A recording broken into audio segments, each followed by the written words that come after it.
A terra de Aparência. Há pouco tempo, em um lugar tão, mas tão próximo, em um reino chamado de Aparência do Norte, um conhecido local muito famoso por ser um lugar de amor e de paz, terra onde o mais importante era sempre manter a aparente paz mundial, morava uma linda princesa chamada Maldade. Maldade sempre foi uma menina muito introspectiva, porque se criou muito sozinha, já que seu pai, o rei egoísta, pensava o tempo todo apenas em si próprio. O rei egoísta olhava tanto para si mesmo que nem percebeu a maldade crescer, mesmo estando o tempo todo muito próximo dela. A mãe da maldade era a rainha Bondade presumida. Para a rainha, todas as pessoas eram boas e o mundo era um lugar de amor e de paz. Foi a própria Bondade, inclusive, que acostumou o povo a chamar a terra de Aparência de um lugar de amor e de paz. Bondade era incapaz de pensar em algo ruim. Via apenas virtudes, paz e amor em tudo e em todos, o tempo todo.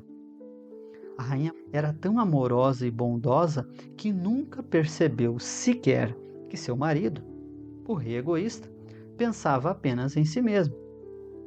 Já para a maldade, sendo filha do egoísta, a única coisa que importava mais do que ela própria era a manutenção da aparência. Maldade sempre colocou em prática tudo o que aprendeu com seu pai e por isso se tornou uma princesa amada por todos os seus súditos, já que no fundo todos pensavam que ela era uma excelente pessoa, pelo menos era o que parecia, e a aparência, no norte, era tudo o que importava. Maldade dava comida aos pobres, comparecia aos eventos de Natal da igreja e até mandava comida da sua mesa para o orfanato do reino. As sobras, é claro, mas isso não importava. Sempre que podia, Maldade ajudava aos outros, sempre colocando a aparência em primeiro lugar. Digo, segundo. Primeiro era ela. Afinal, ela merecia. A futura rainha Maldade parecia boa, e isso já era mais do que suficiente para todos na terra de Aparência do Norte. Com 15 anos de idade, a vida de Maldade mudou para sempre. Seu pai, o rei egoísta, tirou a própria vida porque não podia mais ver no espelho a fisionomia do homem velho que estava se tornando. Ele era lindo demais para acompanhar a si próprio envelhecendo daquele jeito. Pensava que sua filha não merecia ter um pai tão feio e sua esposa seria mais feliz sem um homem enrugado ao seu lado. Já a terra de Aparência seria mais bela sem a presença do rei feioso em que ele estava se tornando. A melhor opção que encontrou foi partir, enquanto ainda estava lindo como sempre. Esperando, obviamente, que todos se lembrassem de tudo o que ele fez para manter a sua linda aparência. Como a mãe da maldade, a rainha Bondade presumida estava abalada demais após a morte do seu maravilhoso, justo e honesto marido, já que era assim que a bondade via o egoísta, a maldade precisou assumir o trono. Logo no seu primeiro ato de governo, a rainha Maldade aprendeu uma lição que levaria para toda a vida. Enquanto a maldade crescia, vivenciou um episódio em que seu pai, o então rei egoísta, alterou o curso de um rio para regar as piscinas de água natural do palácio.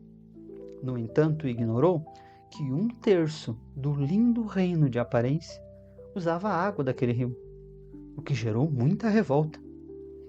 Ninguém falava nada abertamente por medo da represália. Represália era a melhor amiga do egoísta e conselheira em assuntos especiais do trono. Além disso, o rei egoísta tinha a fama de ser cruel com quem o contrariasse ou criticasse. Porém, todos sabiam que parte da população estava muito insatisfeita com o ocorrido. Afinal, haviam ficado sem água para nada. Na época, a menina Maldade ficou irada com os rumores. Ninguém tinha o direito de falar nada sobre seu pai. Afinal, o egoísta sempre pareceu perfeito aos olhos da Maldade. Para honrar a memória do seu aparentemente bondoso papai, em seu primeiro dia no trono, a Maldade ordenou reabrir a represa e colocar o rio em seu curso natural. A festa foi tão grande que uma prima muito distante da Maldade, a Alegria, saiu dançando pelo reino todo para celebrar. Enquanto todos comemoravam, a rainha ordenou ao general sorrateiro que alterasse o curso de outro rio para regar as flores e encher as piscinas do palácio. Porém, desta vez, Maldade disse ao povo que era preciso mais água para a lavoura, que isso era vital para o alimento e para a saúde de todos, e que todos deveriam se sacrificar pelo bem do reino de Aparência, da mesma maneira que ela havia se sacrificado ao colocar de volta o rio em seu curso natural. A alegria estava tão à vontade que ninguém questionou. Todos tinham certeza de que tinham uma rainha que se preocupava com o bem-estar do seu povo. Correu um pequeno boato de que a Maldade havia mentido, mas foi ignorado por todos. A Maldade parecia ser uma boa pessoa e boas pessoas não mentem assim para o povo. Esse episódio mudou a maneira como a Maldade via a vida e o trono. Naquele dia, a Maldade percebeu que não tinha problema em se preocupar apenas com ela mesma, como fez seu pai, o egoísta, desde que ela fizesse parecer que foi por uma boa causa. Afinal, no reino de Aparência do Norte, parecer era sempre o mais importante. Ao lado do trono da Rainha Maldade ficavam os conselheiros reais. Do lado esquerdo assentava o Senhor Omissão.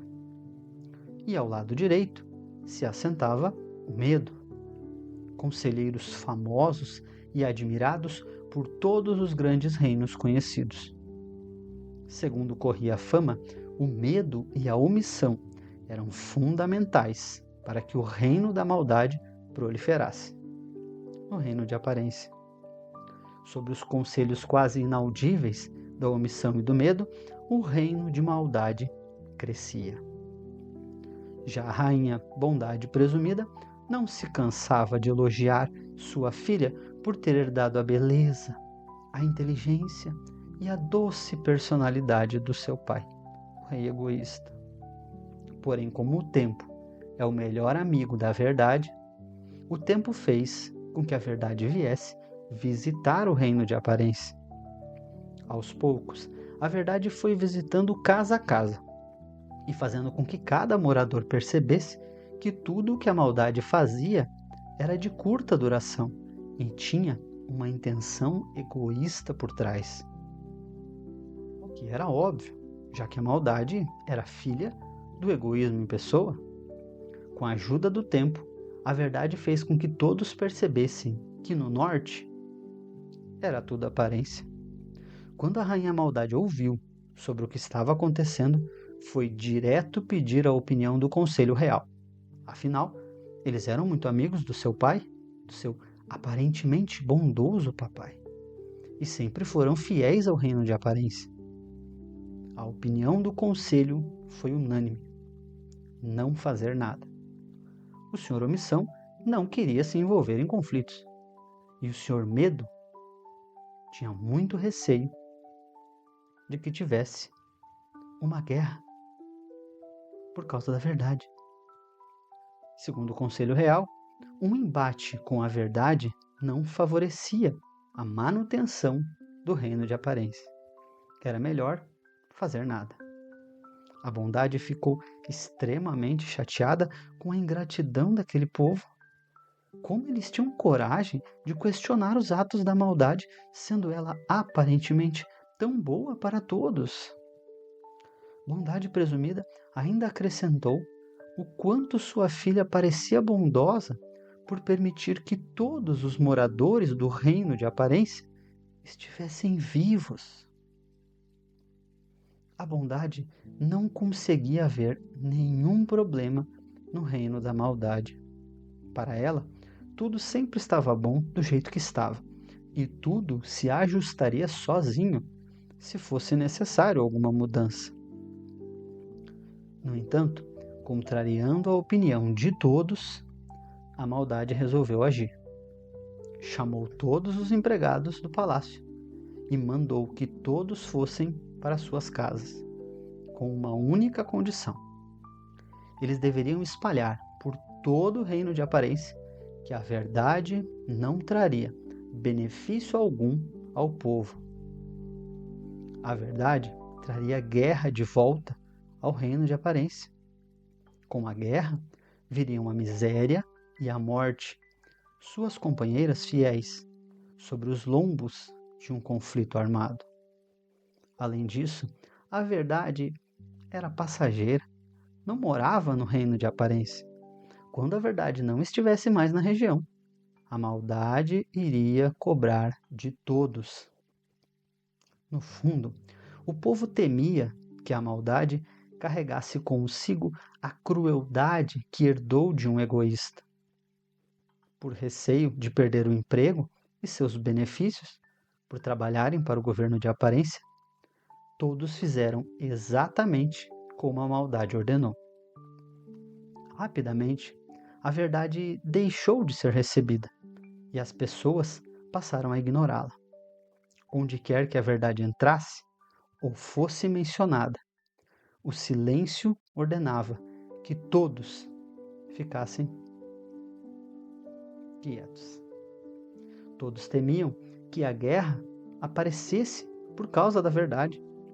As pessoas preferiam continuar vivendo com algo semelhante à paz no reino de aparência do que ouvir o que a verdade tinha a dizer, sem pensar no alto preço que estavam pagando para ter no reino uma aparência de paz. Dizem que até os dias de hoje, no reino de aparência, a maldade governa com a mão de ferro do egoísta e atos que imitam a bondade. O senhor omissão prefere não se envolver em nada. O senhor medo fica travado, prefere não agir. O povo escolheu fingir que nada está acontecendo para viver na companhia da falsa paz.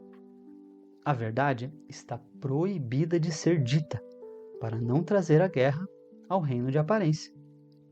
E a bondade? A bondade continua sem conseguir ver nenhum problema no governo da maldade.